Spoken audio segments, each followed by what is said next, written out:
बिस्मिल्लाहिर्रहमानिर्रहीम। अस्सलाम वालेकुम दोस्तों, उम्मीद करता हूँ कि सब ठीक ठाक होंगे। आज बात करेंगे साउथ अफ्रीका पर।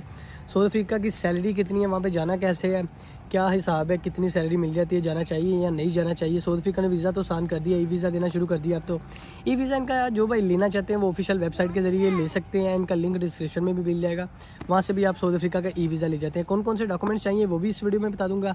वहाँ पर जाना चाहिए, क्या सैलरी है, क्या वहाँ पर पाकिस्तानी अभी गुजार रहे हैं, क्या हालात हैं वहाँ पर, सारी इन्फॉर्मेशन आपको इस वीडियो में मिल जाएगी। तो टोटली वीडियो को देखिएगा ताकि आप इस वीडियो पे आने का आपका मकसद पूरा हो जाए।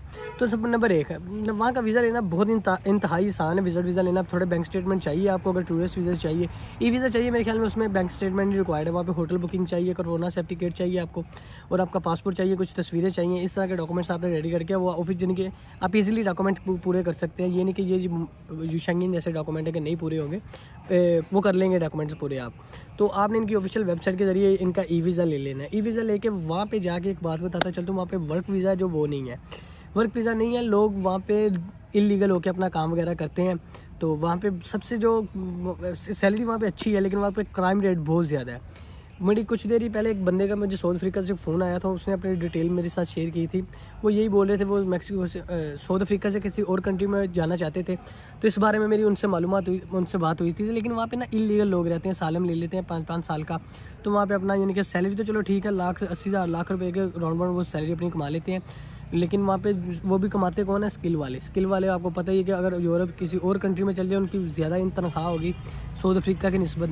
तो स्किल वाले तो पाकिस्तान में भी कामयाब है। जहाँ पे किसी की मोबाइलों वाली दुकान है, वो जारी बात है पाकिस्तानी 2.5 से 3 लाख रुपया मंथली कमाता है।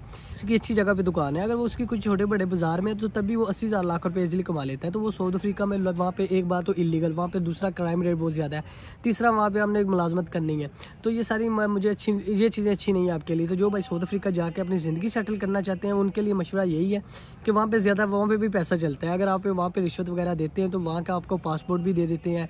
वहाँ के जो ना लोकल सिटीजन है वो आपको इजीली पासपोर्ट वहाँ का ले देते हैं। लेकिन पाकिस्तानी पैसा तकरीबन 10 से 11 लाख रुपए आपसे ले लेंगे। उसके बाद आपने क्या करना है, अगर भाई जो उनकी जो सैलरी है वो मैंने बता दी, 80,000 से लाख रुपए के राउंड बाउंड है स्किल वालों के लिए। नॉन स्किल वाले वो 60 से लाख रुपया कमा 60 से 80,000 रुपये तक उनकी सैलरी है, नॉन स्किल वाले इनके जिनके पास कोई हुनर वगैरह नहीं है। साउथ अफ्रीका का वीज़ा लेना तो बहुत आसान है, लेकिन आप वीज़ा लेके जाके वहाँ पे आपको इलीगल होना पड़ेगा। इलीगल होकर फिर 5 साल का सालम अप्लाई करके, जी मैं पाकिस्तानी जाना चाहता हूँ, मुझे मेरी जान को ख़तरा है, तो इस तरह के वहाँ पे केस वगैरह कर सारे स्टेप करके आपको वहाँ का सालम मिलेगा। तो सालम लेने के बाद आप इतनी सैलरी वहाँ पे लेंगे। वीज़ा तो उनका बहुत आसान है, ई वीज़ा देना अब तो शुरू कर दिया है। हाँ, एक और बात ऐड करता चलूँ, लेकिन अगर यानी कि वहाँ पे जाके आप कोई शादी वगैरह वाला सीन कर ले तो फिर ठीक है। यानी कि किसी ब्लैक गर्ल से कोई पैसे वगैरह डील करके वहाँ पे शादी करके नेशनलिटी अप्लाई कर दे तो नेशनलिटी ले लें।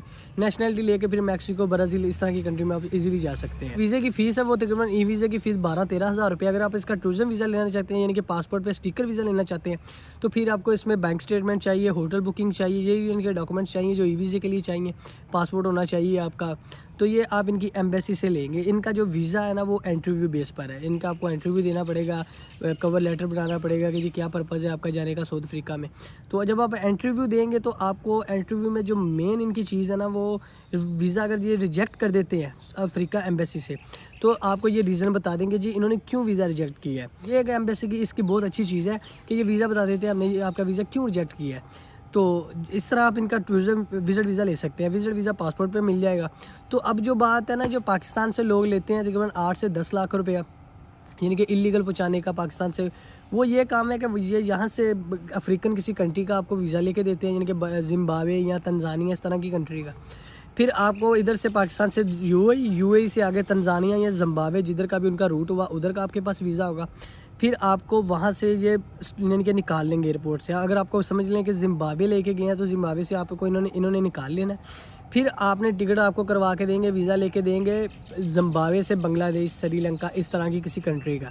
तो फिर आप वहाँ से जब ट्रैवल करेंगे तो वो उस प्लेन पर आपको बिठाएंगे जहाँ से आपने, यानी कि अगर आप जिम्बाब्वे से बैठे हैं हरारे, जिम्बाब्वे का जो कैपिटल है हरारे, तो अगर आप हरारे से बैठे हैं यानी कि आपने जाना है बांग्लादेश, तो वो इस प्लेन पर बिठाएंगे जो जिसने साउथ अफ्रीका में स्टे करना है। तो जब वो प्लेन साउथ अफ्रीका में स्टे करेगा तो इनके एजेंट ऐसे होते हैं जो आपको यानी कि साउथ अफ्रीका से ही निकाल लेंगे। तो इस तरह ये इनकी जो मिली भगत होती है। तो ये कुछ एयरपोर्ट वाले बंदे भी एजेंट इनके साथ होते हैं, तो ये आपको साउथ अफ्रीका के एयरपोर्ट से निकाल लेंगे। तो फिर आपकी जो डील वगैरह हुई थी तब आपने इनको साउथ अफ्रीका में इस तरह पैसे देने हैं। तो तो अपना वहाँ पे काम करना। यार इतने पैसे देने, 8 लाख रुपया अमाउंट है इलीगल साउथ अफ्रीका जाने की और काम करने की, क्या ज़रूरत है यार। अपनी ठीक है, वहाँ पे जो सेटल लोग हैं उनसे ज़रा पूछिए, उनसे रब्ता करें वो कैसे ज़िंदगी गुजार रहे हैं। तो ये अच्छी चीज़ नहीं है। इतने पैसे लगा के भी आपने अपनी ज़िंदगी की दाव पर लगानी है तो मेरे अंदाजे से बेवकूफ़ी है। लेकिन आप अपने लिए बेहतर ऑप्शन हमेशा चूज़ करें। तो मेरा मशवरा यही है कि साउथ अफ्रीका जाने वालों के लिए अपना पैसा जो है अपना सेफली करें। तो ऐसी कंट्री में अप्लाई करें जहाँ पे आपका मुस्तकबिल अच्छा हो और जान की कदर भी हो। तो साउथ अफ्रीका जाने वालों के लिए और रहने वालों के लिए यही पैगाम है। हाँ, जो साउथ अफ्रीका में भाई इलीगल है और निकलना चाहते हैं साउथ अफ्रीका से, उनके लिए जो मशवरा है उन मेरे वहाँ का पासपोर्ट अगर पैसे दे के पाकिस्तानी 10 लाख दे के आपको मिलता है तो आप पासपोर्ट ले लें।